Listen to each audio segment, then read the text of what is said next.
Monsters of Chernobyl, Unveiling the Myths and Realities. Hey everyone, welcome back to the channel. Today we're diving into a topic that's both haunting and fascinating, Chernobyl and the so-called monsters that arose from one of the worst nuclear disasters in history. If you've seen those creepy images or heard tales of mutated animals, you're not alone. We're going to separate the spooky myths from the actual realities surrounding this infamous site. So, grab your popcorn and let's get into it. It was April 26th, 1986, when a peaceful night in Ukraine turned into sheer chaos. An explosion at the Chernobyl nuclear power plant sent massive amounts of radioactive material into the atmosphere. The disaster was so severe that the nearby city of Pripyat, home to about 49,000 residents, was quickly evacuated. Imagine being told to leave everything behind and never return. The fallout would affect not only the people in the immediate area, but also countless others in Europe. With time, we learned more about the disaster's long-term impacts, including health issues for those who were exposed to high radiation levels. But through all this, one thing really caught people's imaginations: stories of the monsters that supposedly emerged from the ruins. So how did this creepiness all begin? Well, the idea of monsters and mutations is deeply rooted in folklore. When people hear about disasters, they tend to weave stories that include strange creatures and eerie phenomena. Think about it. We've all seen those haunting movies and read those books that throw in a bit of horror regarding nuclear fallout. These fictional tales have a way of blending with the real history, and before you know it, you've got urban legends. It doesn't help that Chernobyl has been a popular backdrop for movies, TV shows, and online videos.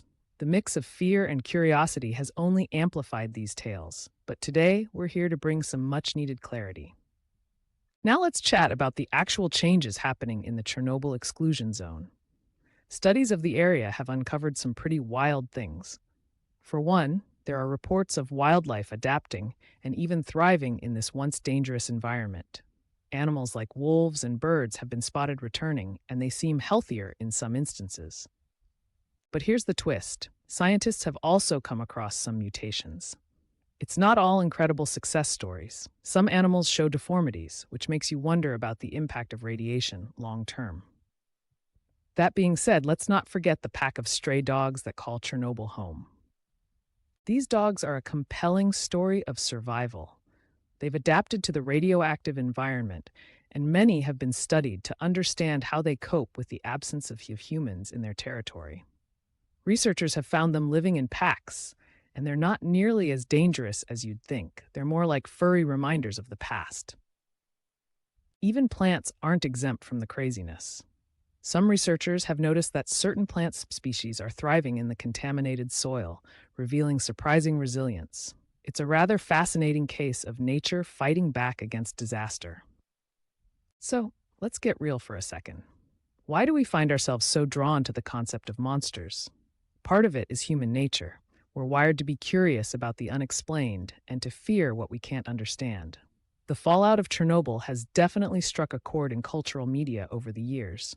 From video games to horror flicks, we've seen this dark fascination reflected everywhere. It's kind of like chasing a thrill. Watching a scary movie or reading a chilling story gets those adrenaline rushes going.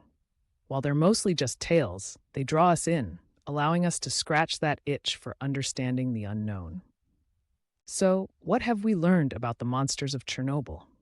While the myths and legends might sound thrilling, the truth is filled with resilience, survival, and the consequences of human error. The Chernobyl disaster serves as a crucial reminder of the power of nuclear energy and the importance of learning from our past. Thanks for joining me today. If you found this video interesting, don't forget to give it a thumbs up, subscribe for more content, and share your thoughts in the comments below. What do you think about the stories surrounding Chernobyl? See you next time for more intriguing insights.